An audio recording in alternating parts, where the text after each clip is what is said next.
नमस्कार मंडळी, गुणगानगाव गंधराच्या पॉडकास्ट मध्ये तुमचे स्वागत आहे. चला तर मग सुरुवात करूया. सो जश आपण गणपती बाप्पा ज्या आपण गोष्टी वाहतो म्हणजे दुर्वा म्हणा किंवा नैवेद्य म्हणा, ते 21 हा आकडा का असतो? कसं आहे, ह्या मागचं कारण असं आहे की गणपतीला ज्याही गोष्टी आपण वाहतोय त्या 21च्या क्रमांकात वाहतो, कारण की तो मातृभक्त आहे. गणपती आपल्या हिंदू धर्माप्रमाणे 21 मातृदैवत आहे. मग त्यासाठी त्याला 21 दुर्वांची जोडी, 21 मोदकांचा नैवेद्य, 21 कापसांचं वस्त्र हे व्हायला जातं, म्हणून 21चं सगळं आपण वाहतो गणपतीला. ओके. सो गॅरी, ही जी कोकणात गौरीची प्रथा आहे ती मी ऐकली आहे, ती काय आहे एक्झॅक्टली? आता कोकणात कसं आमच्याकडे पूर्ण वाडीमध्ये फक्त एकाच घरात गौरी येते. ओके. प्रत्येक वाडीमध्ये एकाच घरात येते असं आमच्याकडे आहे. ओके. आता बऱ्याच जागेवर वेगवेगळ्या मान्यता असतात. आता आमच्याकडे असं आहे की ती गौरी जी आहे ती तिच्या माहेरी आली आहे आणि ती जाताना मग गणपतीला सोबतीने घेऊन जातात. आणि तुमच्याकडे कोल्हापुरात पण गौरी बसतात का? कोल्हापुरात हो, आमच्याकडे गौरी बसतात आणि गौरी बरोबर शंकरही येतात जावाई म्हणून.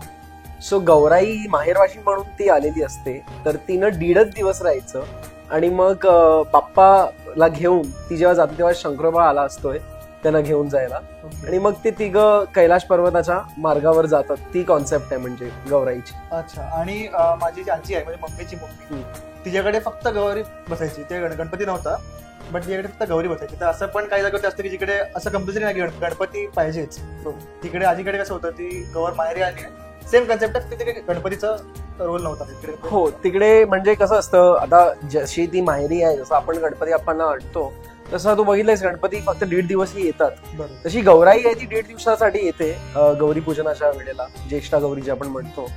आणि मग तिचं सगळे लाडदोड असतात, म्हणजे जेवण, पुरणपोळ्या, भाज्या, म्हणजे जे काही आपलं मेन्यू असतं, तिला जे आवडतं असतात ते आपण. हो, रात्री 12 वाजता महाआरती, भजन, खेळ वगैरे, म्हणजे ते सगळं आपलं, आमच्याकडे तशी प्रथा आहे. अच्छा. So that is how we do. आणि तिला जाताना तिला मग दहीभात दिला जातो आमच्याकडे. असं म्हणजे एक शिजोरी आपण देतो की रस्त्यात जर भूक लागली तर दहीभात आणि मोदक आपण बांधून देतो केळीच्या पानावर. करेक्ट. आपण जे घरी गणपती बाप्पा आणतो, जी मूर्ती असते त्याची हाईट आपण फ्लक्च्युएट नाही करू शकत ना, म्हणजे वाढवू शकत नाही किंवा कमी करायची, जी असते ती फिक्स ठेवायला, तसं मी ऐकलंय.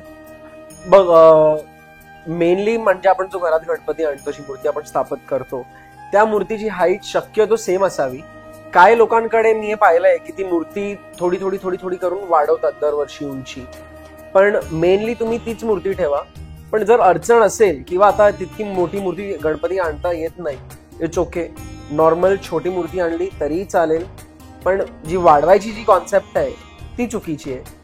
So according to the way you are comfortable, आपल्याला वाटतंय की आपल्याला छोटा गणपती पॉसिबल आहे आता आणणं, पूर्वीसारखं जमत नाही मोठा गणपती आणायला, it's okay.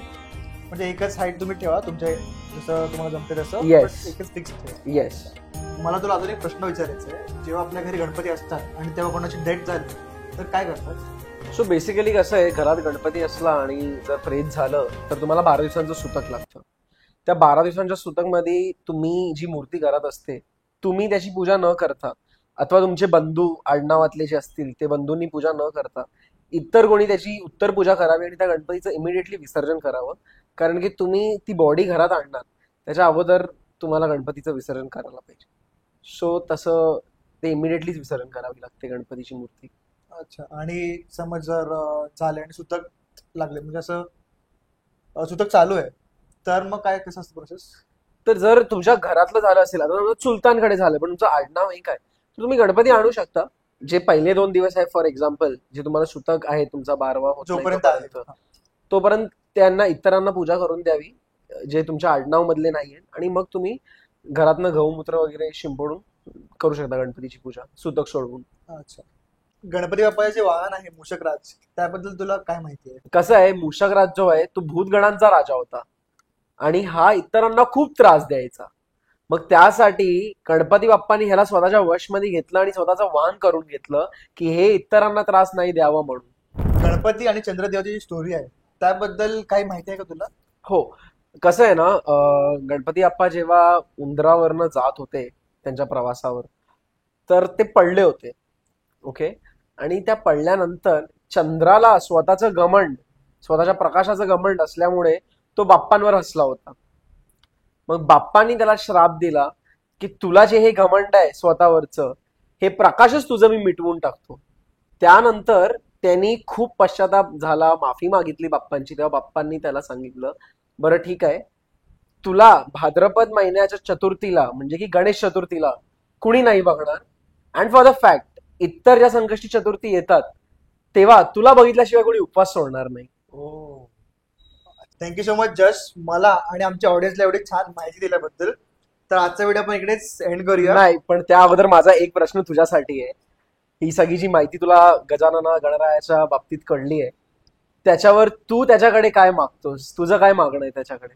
To be honest, जेव्हा पण मी बाप्पाकडे प्रार्थना करतो तेव्हा त्याच्याकडे मी काही मागत नाही, बल्कि त्याने जे मला आजपर्यंत एवढं दिलंय त्यासाठी त्याला थँक्यू म्हणतो. आणि आजपर्यंत अशी वेळ त्यांनी येऊ दिली नाही की मी त्याच्याकडे काय मागावं, कारण माझ्या मनात जे आहे ते न कळत त्यांनी मला ऑलरेडी दिलंय. आणि त्याच्या कृपेने जेवढं त्यांनी मला दिलं ते माझ्यासाठी इनाफ आहे. तर तू कसं तुझ्या प्रार्थना करतो तेव्हा तू काय मागतोस? माझं जसं तू सांगितलंस तसं मी गणपतीकडे कधीच आजपर्यंत काहीच मागलं नाहीये. खरं पण तर माझं फक्त एवढंच त्याला सांगणं असतं की माझे जे इतर, माझं फॅमिली, माझे फ्रेंड्स, आपलं जे सर्कल आहे, सगळ्यांना चांगली सद्बुद्धी आणि हेल्थ द्यावी. कारण की तेच इम्पॉर्टंट आहे. कारण की आपण मरे कष्ट स्तवन करतो आणि त्याचंच फळ तो आपल्याला देतो. So that's it. तर आजचा एपिसोड आपण इथेच एंड करूया. एवढा एपिसोड बघितल्याबद्दल खूप धन्यवाद तुमचे. चल बोला गणपती बाप्पा मोरया.